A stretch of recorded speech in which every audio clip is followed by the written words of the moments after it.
Lui qui est assis sur le trône et à l'agneau, soit la louange, l'honneur, la gloire, la force à jamais.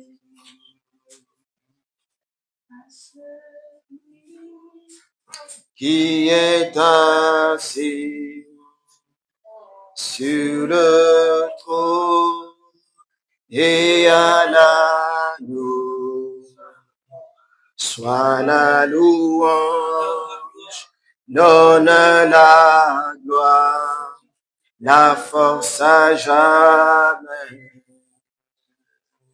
À celui qui est assis sur le trône et à l'agneau, soit la louange, l'honneur, la gloire, la force à jamais. Disons-le lui encore ce matin. À celui, Jésus, qui est assis, qui nous fait grâce sur le trône et à l'agneau, soit la louange, l'honneur, la gloire, la force à jamais. À celui qui est assis sur le trône et à l'agneau, soit la louange, l'honneur, la gloire, la force à jamais. Père éternel, nous voulons encore ce matin te bénir. Nous voulons te rendre grâce. Tes bontés et tes compassions ne sont point à leur fin. Alors, Père, ce matin, reçois la gloire, reçois l'honneur, reçois la magnificence. Parce que toi seul, tu fus digne d'ouvrir le livre et d'en rompre les sceaux. Alors, Père, ce matin, sois glorifié. Père, je prie ce matin afin que, Seigneur, tu nous disposes nos cœurs, afin que nous puissions recevoir, Seigneur, la parole, Seigneur, au Dieu, que tu as réservé à chaque personne ce matin. Béni sois-tu, Seigneur, que ton nom soit exalté, au nom de Jésus. Amen. Amen. Amen. Shalom à tous. Bienvenue dans sa présence. Maintenant, nous allons prendre Habakkuk chapitre 2, le verset 1.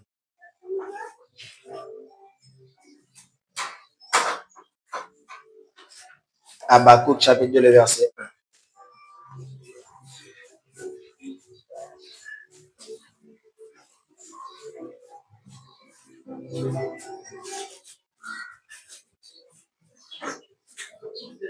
Verset 1.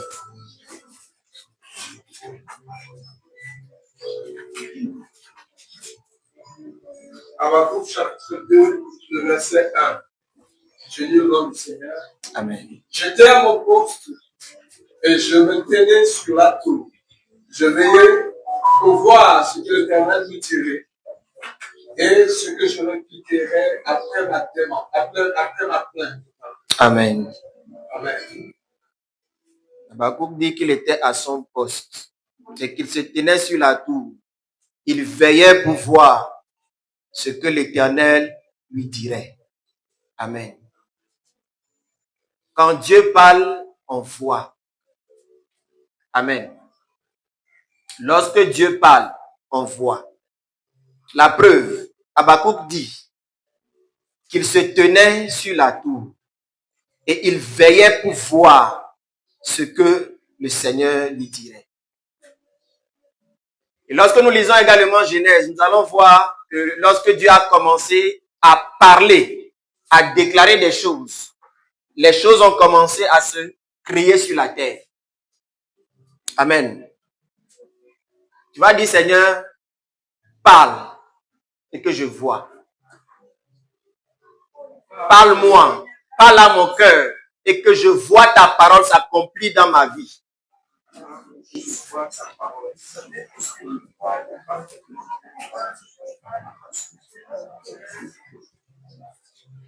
Nous avons besoin d'une parole précise du Seigneur. Si Pierre n'avait pas d'abord reçu au préalable une parole du Seigneur Jésus, qui lui dit, viens, il n'allait pas avoir la foi pour marcher sur les eaux. Mais parce qu'il a reçu une parole venant de Jésus-Christ lui-même, cela a suscité une foi en lui et qui lui a donné maintenant la puissance, la capacité de se tenir debout et de commencer à marcher sur les eaux. Et la Bible dit que Dieu soutient toutes choses par sa parole puissante. Lorsque Dieu parle, c'est parce qu'il est prêt à agir. Mais souvent, nous n'arrivons pas à sentir vraiment la voix de Dieu ou bien à reconnaître la voix de Dieu. Mais qu'est-ce que Jean 10 nous dit? Que mes brebis entendent ma voix. Alléluia. Et elles me suivent. En réalité, ceux qui ne suivent pas Jésus sont ceux qui n'ont pas encore connu et compris la voix de Jésus. Les musulmans, les païens, ne suivent pas Jésus parce qu'ils ne connaissent pas Jésus. Ils ne connaissent pas la voix de Jésus. Mais nous, nous connaissons la voix de Jésus. Voilà pourquoi nous le suivons. La voix de Jésus ne se trouve que dans sa parole. Et plus nous allons boire la parole de Dieu, plus nous allons nous familiariser avec la parole de Dieu. La parole de Dieu, la voix de Dieu nous sera sensible. Et lorsque Dieu va parler, nous saurons que c'est lui qui est en train de nous parler. D'où la sensibilité à la voix de Dieu. Ou bien la sensibilité au Saint-Esprit.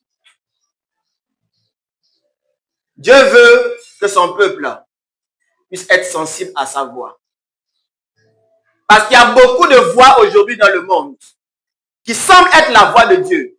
Comme au commencement, lorsque l'ennemi est venu tenter Adam et Ève dans le jardin, Dieu a-t-il réellement dit? C'est ainsi que beaucoup de fois nous nous posons la question, est-ce que Dieu a réellement dit? Ou bien c'est comme si? Dieu n'est pas dans le comme si. Dieu est dans sa parole. Et ce qu'il dit, il accomplit. Il a dit qu'il veille sur sa parole pour l'exécuter. Ce que Dieu a dit, ne la fera-t-il pas? Parole du Seigneur.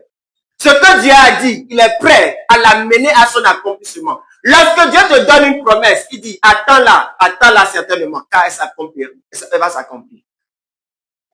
Mais dans cette attente-là, je dois être dans une posture d'intercession, de prière, jusqu'à ce que la chose s'accomplisse. Parce que nous sommes d'abord dans un monde spirituel. Et lorsque Dieu te donne une parole, et que tu ne veilles pas à prier, à arroser cette parole, à rappeler cette parole au Seigneur, l'ennemi viendra te distraire. Et tu risques de ne pas voir les promesses de Dieu s'accomplir dans ta vie. Est-ce que la prophétie n'était pas vraie? La prophétie est vraie. Mais c'est toi qui étais distrait ou bien distrait à un moment donné. Dieu parle et il agit. Alléluia. Cette semaine, pendant que j'étais au boulot, j'ai pensé à quelque chose. Parlons du baptême.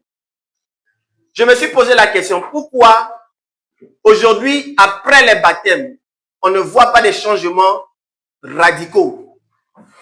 Pourquoi il y a ça? Pourquoi il y a ça? Est-ce que c'est Dieu qui a le problème ou bien c'est parce que c'est nous qui avions peut-être mal compris quelque chose?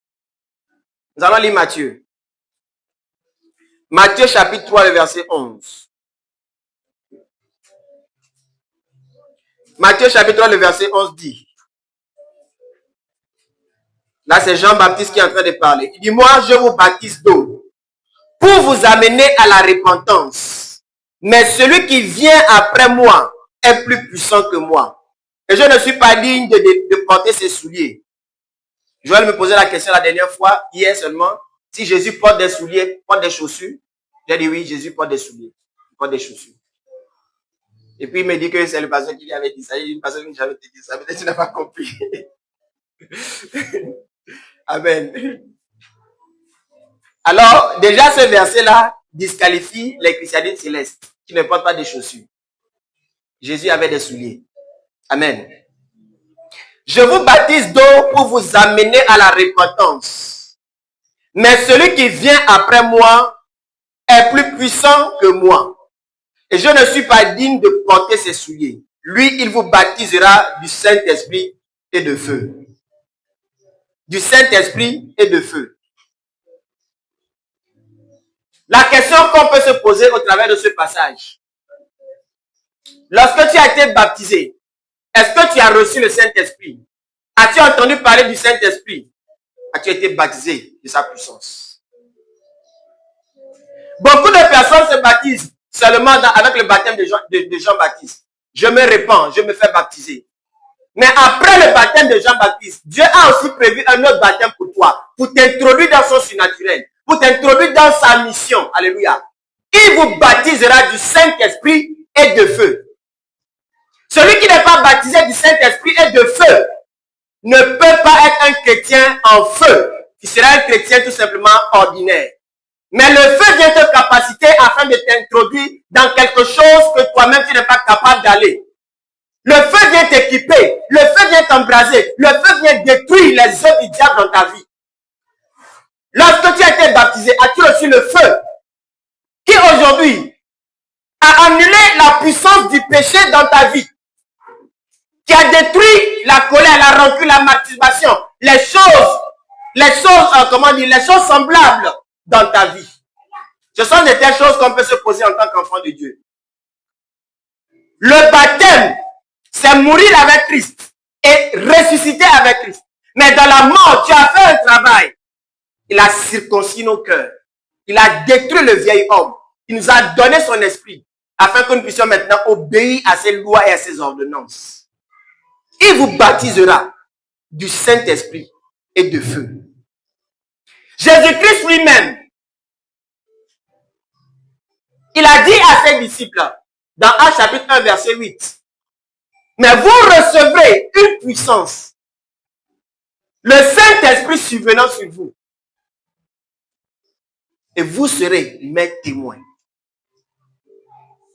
Pour devenir témoin, il faut recevoir la personne, la puissance du Saint-Esprit pour devenir un témoin. Un témoin, c'est quelqu'un qui a vu quelque chose. Alléluia. Et Dieu, avant de faire de moi, de faire de toi un témoin, il va d'abord t'équiper afin que tes paroles ne soient pas tes paroles. Voilà pourquoi même l'apôtre Paul, il a dit, priez pour moi afin qu'il me soit donné.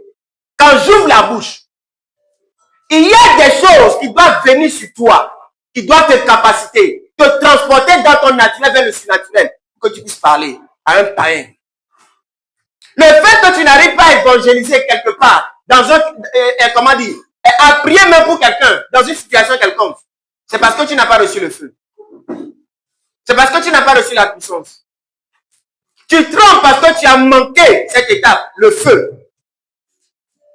Le feu vient te donner une certaine assurance pour agir sous la puissance du Très-Haut.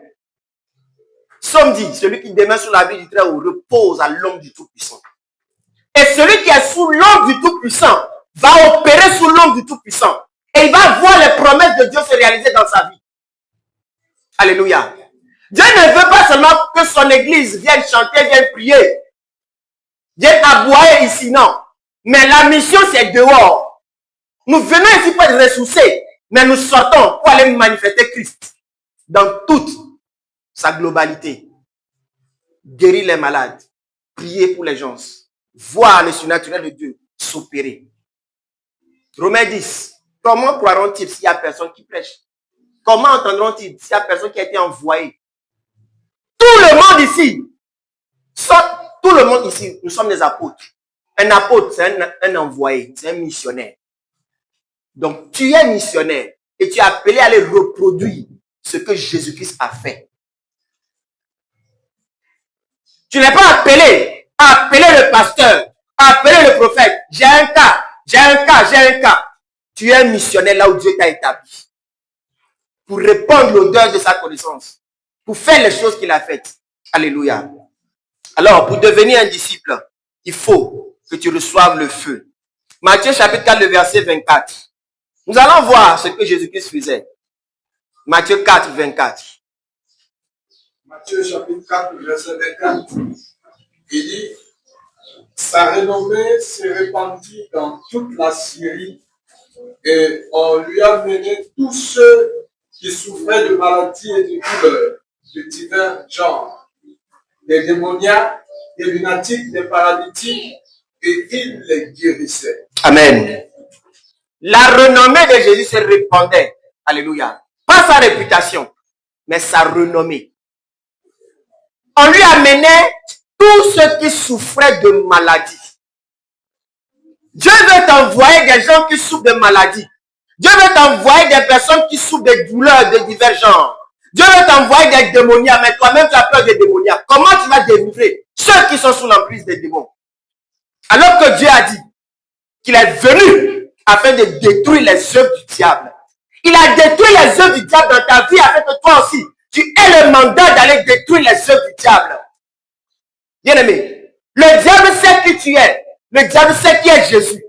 Alors le Jésus que tu as reçu au travers de ta nouvelle naissance ne t'a pas donné un esprit de froideur ni de timidité, mais un esprit de force, un esprit d'audace, pour que tu puisses aller opérer en son nom, en mon nom. Vous chasserez les démons. Marc chapitre 16. Est-ce que tu pries pour ça? Pour faire ce que Jésus a fait. Je suis un missionnaire là où Dieu m'a appelé. Tu es un missionnaire là où Dieu t'a appelé. Est-ce que tu es conscient de ça? Et beaucoup de personnes aujourd'hui n'ont pas la conscience de leur position en Jésus-Christ. Personnellement, je suis fatigué de dire Jésus fait ceci, Jésus fait cela. Et que je ne sois pas au travers de lui capable de le faire. Jésus fait, il faut que cela se démontre. Habakkuk dit, j'étais à mon poste, je veillais pour voir ce que le Seigneur dira. Lorsque Dieu parle, on voit. Dieu n'est pas dans la parole. Il dit, mes paroles que je vous ai données sont esprit. Et l'esprit donne la vie. La vie là, on doit la voir. Alléluia. Mais avant de vivre ces choses, il faut que tu crois à ces choses. Parce que la Bible dit quoi? Que tous ceux qui s'approchent de lui doivent croire qu'il existe. Et qu'il est le rémunérateur de tous ceux qui le cherchent. Alors celui qui veut voir ces choses s'accomplir dans sa vie doit vivre la vie de Christ. Doit se séparer des choses de ce monde. Doit se séparer de la distraction. Doit se séparer de tout ce qui va l'éloigner de Dieu. Et doit être disposé pour recevoir des choses de Dieu. Pour être utile entre les mains de Dieu. D'où le brisement. Alléluia. Des lunatiques, des paralytiques. Et Jésus-Christ faisait quoi? Il les guérissait, nous dit la parole.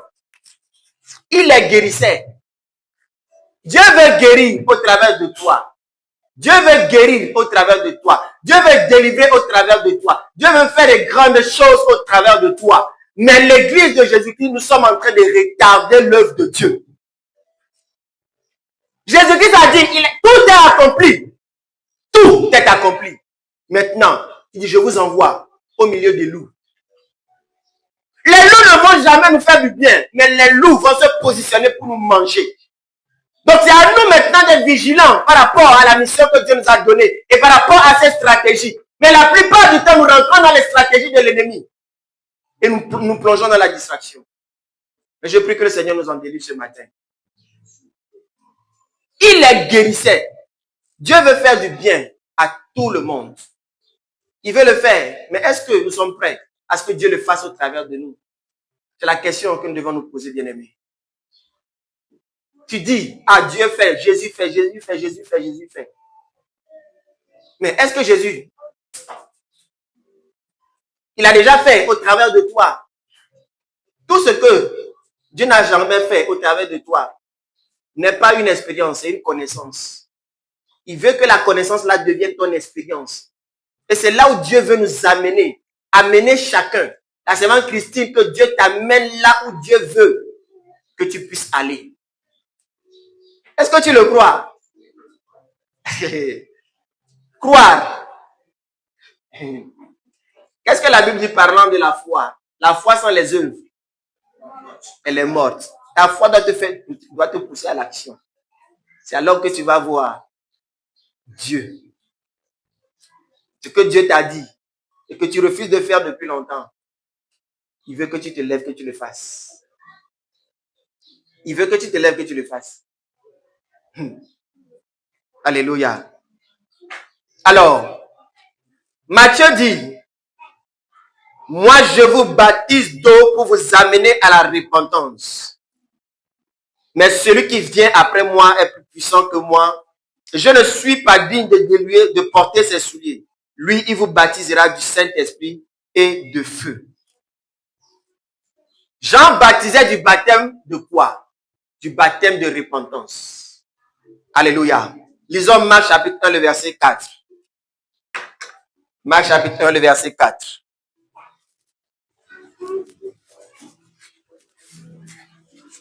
Celui qui trouve peut lire. Marc chapitre 1, verset 4, la parole de Dieu. Jean parut, baptisant dans le désert et prêchant le baptême de repentance pour le pardon des péchés. Il prêchait le baptême de repentance pour le pardon des péchés. Amen. Le baptême de repentance, c'est pour le pardon des péchés. Alléluia. Maintenant, Tite chapitre 3, le verset 5. Pour ceux qui prennent des notes. Les baptêmes de repentance, c'est le baptême d'eau pour le pardon des péchés. Tite chapitre 3, le verset 5. Il nous a sauvés, oui.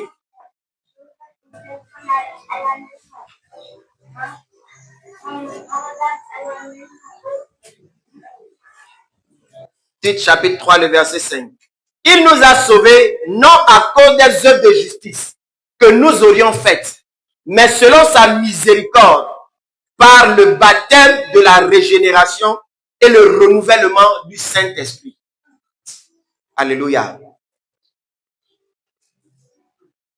Le baptême du Saint-Esprit, baptême de la régénération. Et le troisième, c'est le baptême de feu, le baptême de puissance que nous avons vu dans Matthieu chapitre 3, le verset 11. L'équipement. Alléluia. Et vous allez voir que lorsque Pierre a prêché, la Bible dit quoi? Ils eurent le cœur vivement touché. Et ils vont dire, hommes frères, que ferons-nous? Repentez-vous et que chacun de vous soit baptisé pour le pardon de vos péchés. Est-ce que ça s'est arrêté là? Et vous recevrez le Saint-Esprit.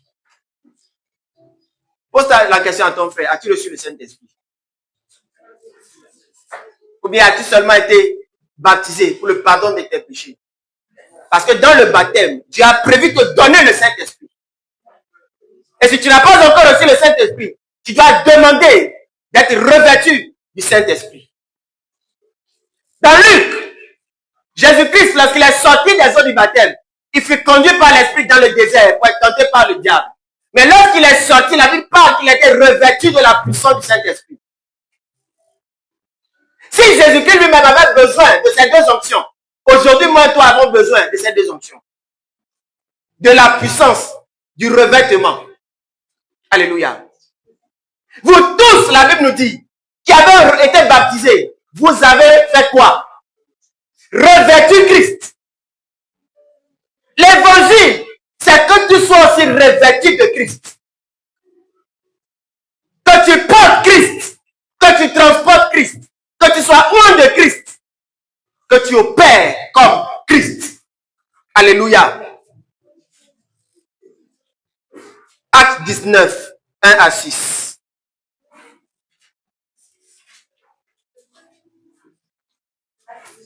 À 6. Amen. Pendant qu'Apollos était à Corinthe, Paul, après avoir parcouru les hautes provinces de l'Asie, arriva à Éphèse. Ayant rencontré quelques disciples, il leur dit. Ayant rencontré qui? Le disciple, c'est qui? Le disciple, c'est ceux qui font l'œuvre, c'est ceux qui c'est ceux qui ont revêtu Christ, c'est ceux qui sont sauvés. Alléluia. Donc, il y a d'abord l'étape d'enfance. Après la maturité, tu deviens disciple. Alléluia. Tu as suivi une formation, tu as été enseigné, tu deviens un disciple. Alléluia. Mais tu es appelé aussi à faire un disciple. Si tu n'as pas encore fait un disciple, c'est que tu n'es pas encore disciple. Parce que c'est le disciple qui fait un disciple. Alléluia. Continuons. Ayant rencontré quelques disciples, voilà, il a dit, avez-vous reçu le Saint-Esprit quand vous avez cru? Avez-vous reçu le Saint-Esprit quand vous avez cru? Cela veut dire quoi? Qu'il y a une catégorie de disciples qui, après avoir été baptisés, n'ont pas reçu Christ, n'ont pas reçu le Saint-Esprit.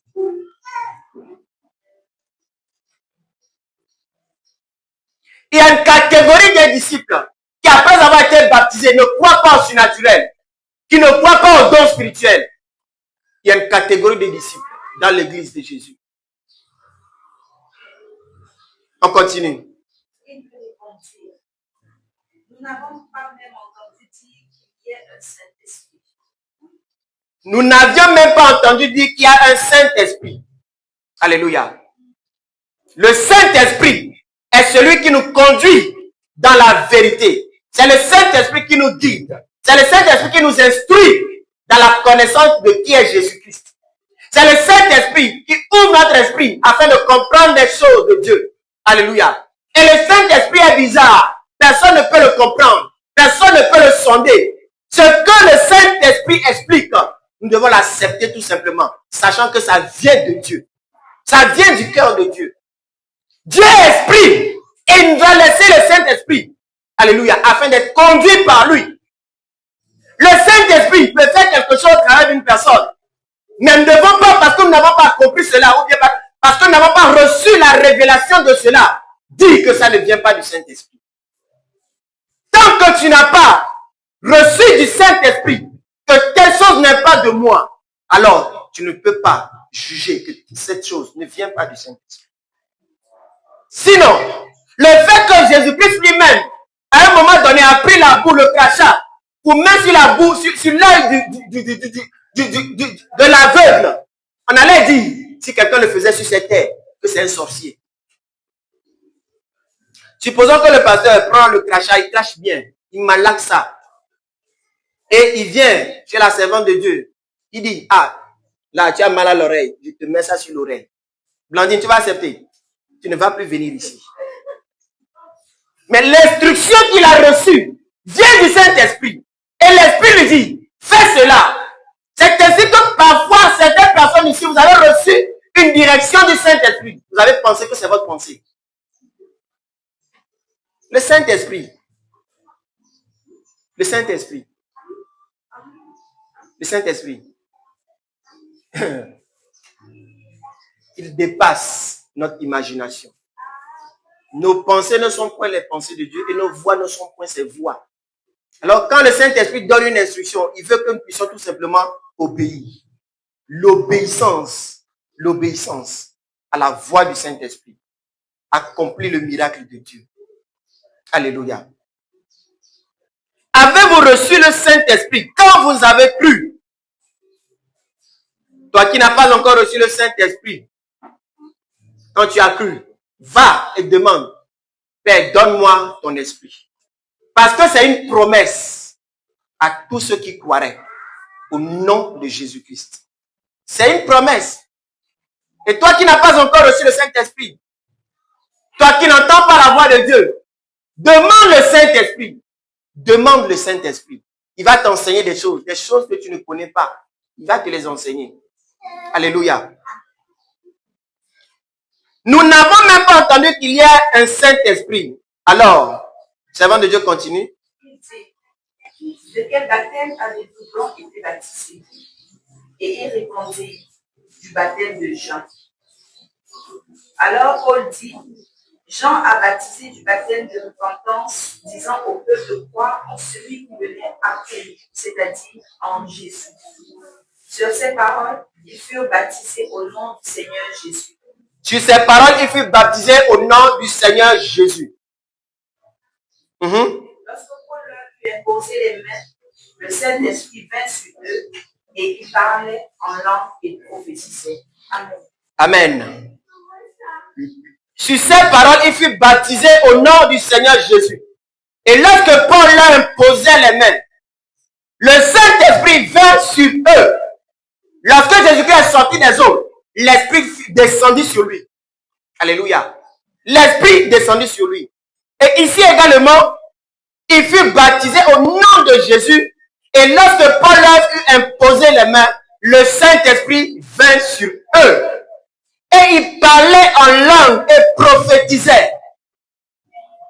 Tous ceux qui ne prophétisent pas, ne parlent en langue, n'ont pas reçu le Saint-Esprit.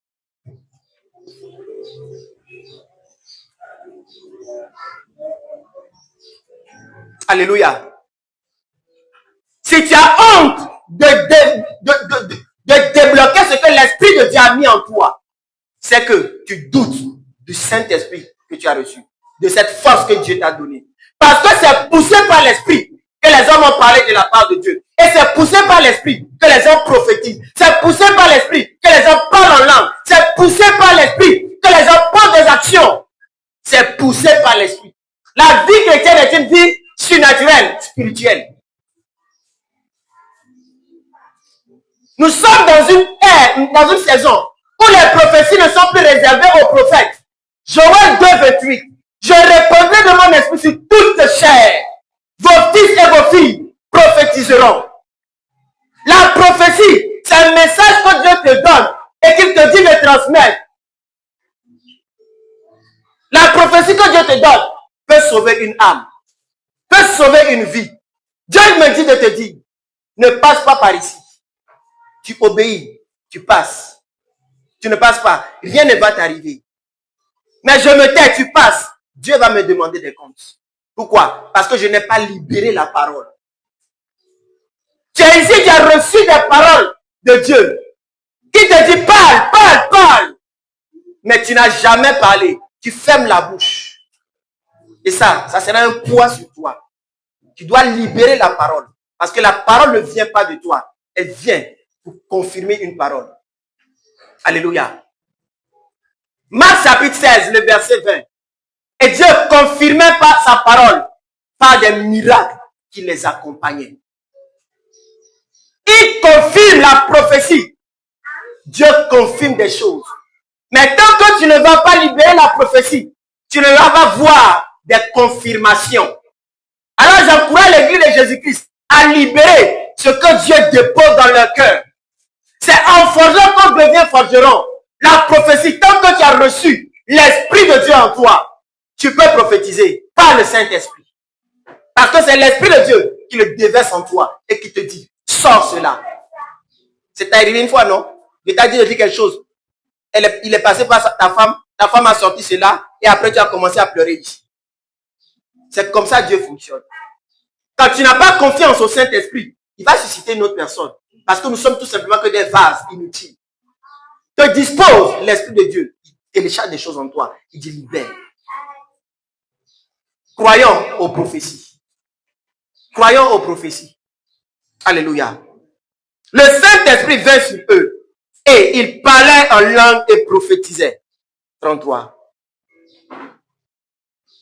Et j'ai lu tout de suite Acte 2, 38. Pierre leur dit, répondez-vous que chacun de vous soit baptisé au nom du Seigneur Jésus pour le pardon de vos péchés. Et vous recevrez le don du Saint-Esprit. Le Saint-Esprit est une promesse.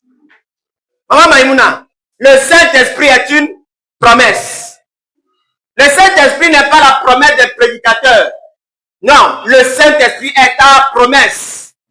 Le Saint-Esprit est ta promesse. La prophétie est pour toi. Dieu dit d'aspirer au don spirituel, plus à celui de la prophétie. Alléluia. Dieu veut parler à son église. Dieu peut utiliser les pasteurs. Dieu peut utiliser le prophète. Dieu peut utiliser même Banel. Prophétiser au travers d'elle.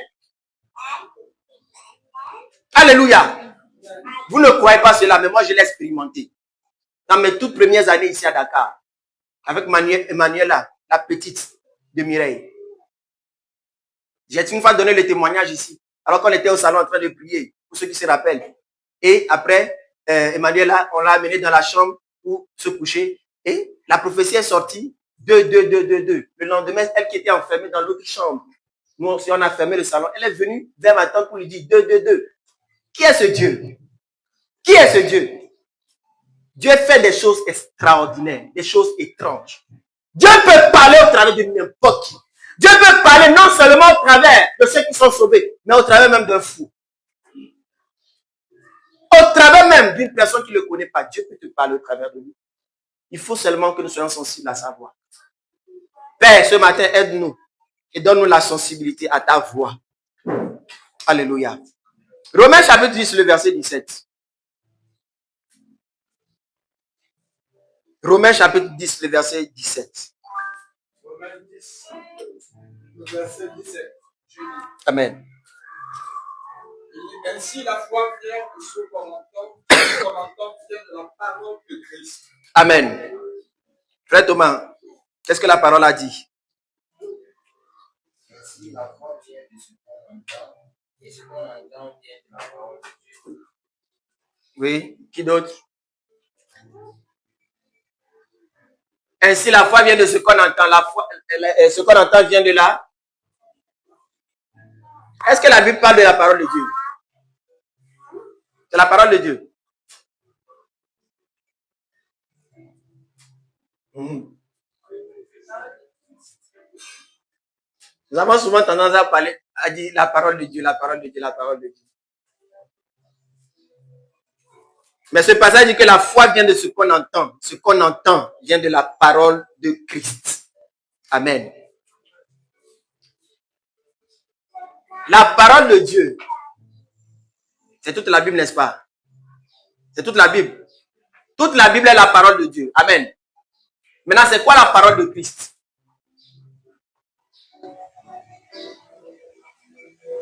Et essaie. Vas-y.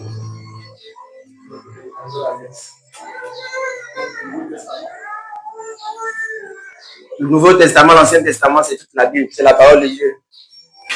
Oui? La parole de Christ, c'est la parole qui est pointe. La parole qui est pointe, oui. Il n'y a pas de mauvaise réponse. Hein?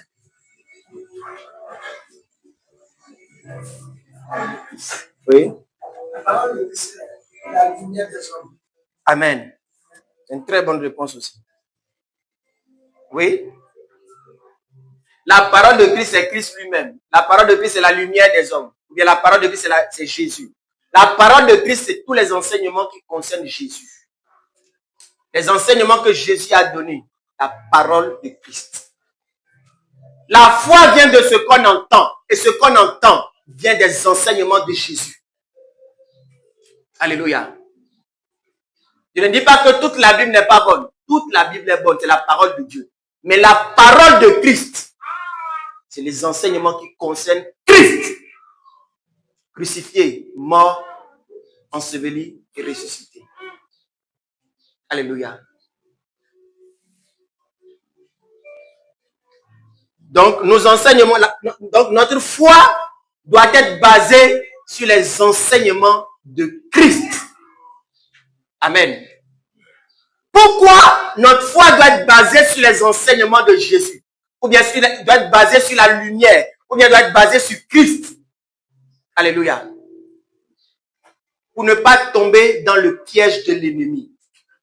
Alléluia.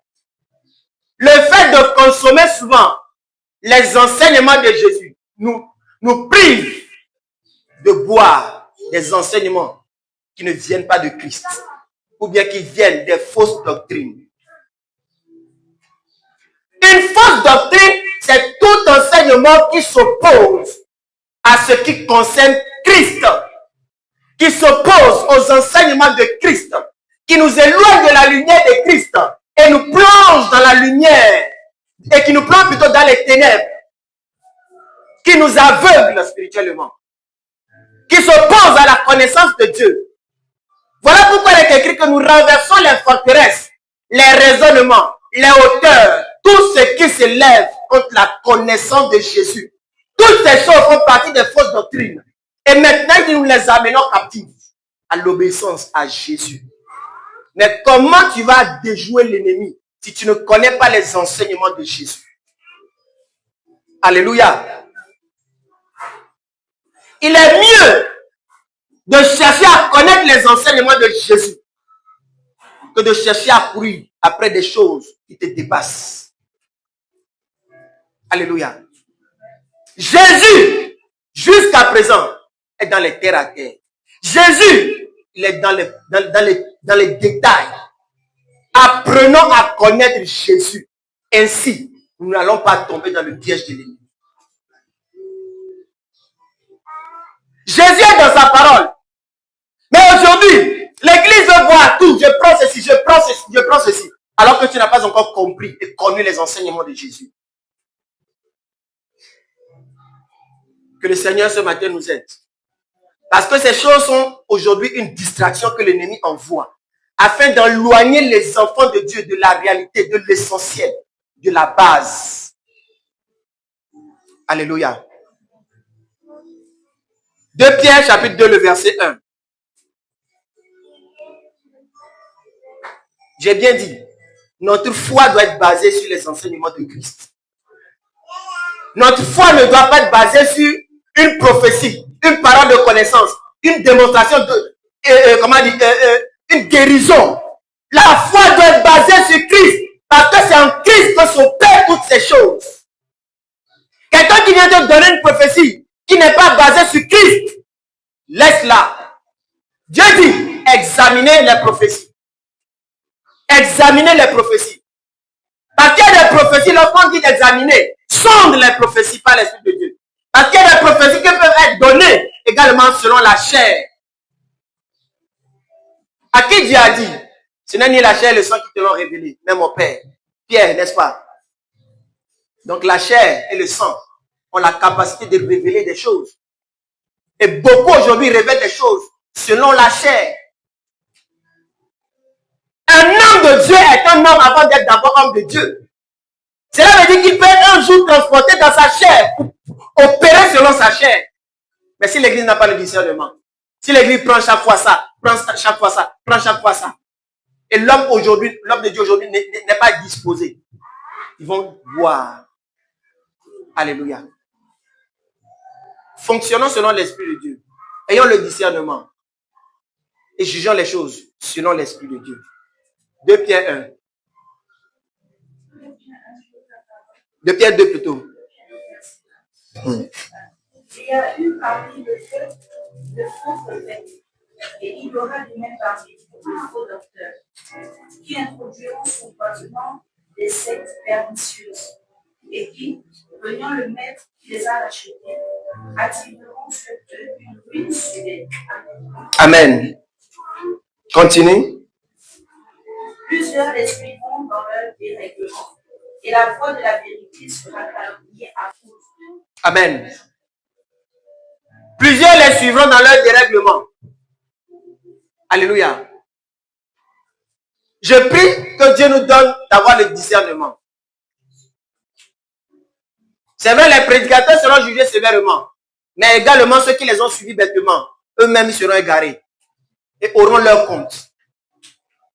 Ne suivons jamais un homme, mais suivons Dieu. Et quand je dis suivre Dieu, c'est suivre l'Esprit de Dieu en lui. Le jour où telle personne va commencer à dévier, dis-lui, tu as dit ceci, je n'ai pas cru en cela. Est-ce que tu peux mieux m'éclairer? Est-ce que tu peux mieux m'éclairer? N'ayons pas peur de dire à tel. Ça, tu as dit ceci, je n'ai pas compris. Ça, tu as dit, je n'ai pas compris. J'ai aimé le débat tout de suite entre le pasteur et le serviteur Martin. Parce que ça va le pousser à aller chercher plus. Ça va le pousser à mieux comprendre la chose. Et aussi, quand le pasteur est en train de te donner le reproche, tu ne dois pas aussi rester enfermé. Mais ça va déclencher quelque chose en toi, d'aller chercher la connaissance. Alléluia. Cherchons la sagesse. Cherchons la sagesse. Alléluia. Et il dit, plusieurs les suivront dans leur dérèglement. Et la voix de la vérité sera calomniée à cause d'eux. Continue, servant de Dieu. Par cupidité, ils vous exploiteront au moyen de paroles trompeuses, eux que menace depuis longtemps la condamnation, et dont la ruine serait imminente. Amen. Par quoi?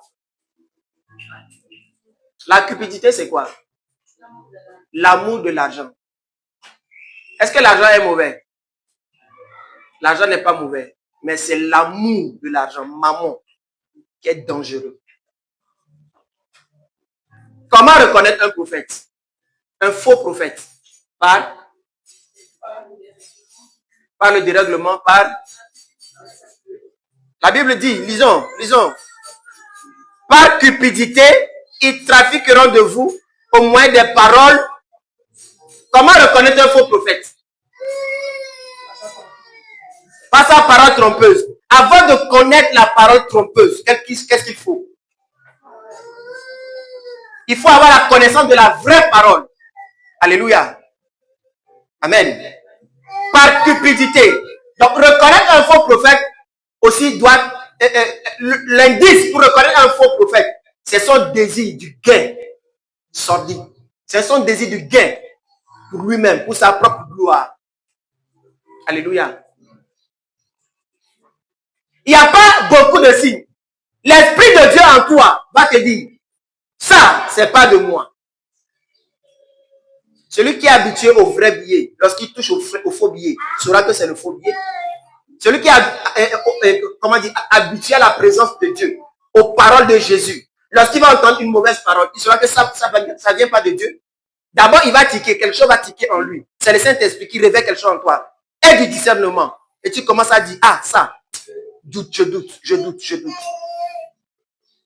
Ça te donne déjà des indices. Pour savoir que non, attention, fais une pause. Ça vient pas de moi. La parole qui vient de sortir, attention. Ça vient de l'ennemi.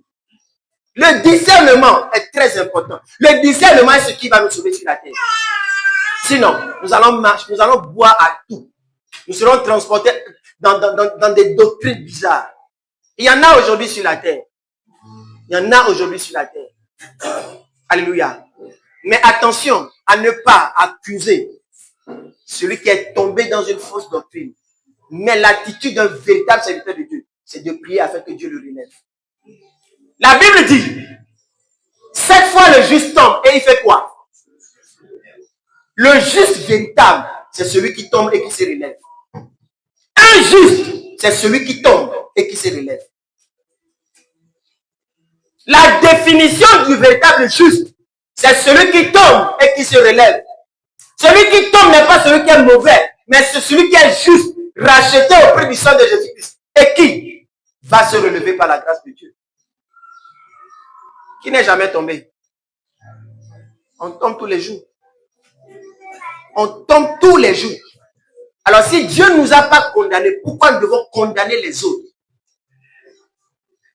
Nous devons prier pour eux. Même si on ne les connaît pas, nous devons prier pour eux. Que Dieu les sauve. Parce qu'ils sont dans le calendrier de Dieu. Dieu veut les sauver. La volonté de Dieu, c'est qu'aucun de ses enfants ne périsse, mais que tous parviennent à la connaissance de la vérité. Le fait qu'une personne tombe, c'est parce qu'un jour, cette personne a été plongée dans la distraction et le vent l'a transportée. Mais maintenant, Dieu va l'appeler un jour à lui, par la prière des élus qui sont sur toute la terre. Alléluia. Que Dieu nous épargne des jugements. Alléluia. Par cupidité, ils trafiqueront de vous au moyen des paroles trompeuses. D'où la nécessité de connaître les véritables paroles de Christ. Alléluia. Lorsque tu ne comprends pas quelque chose,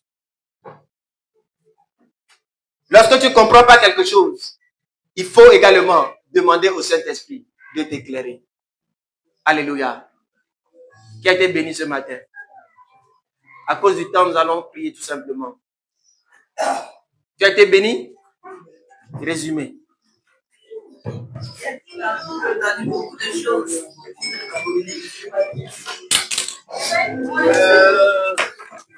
2 minutes. Alléluia. Amen.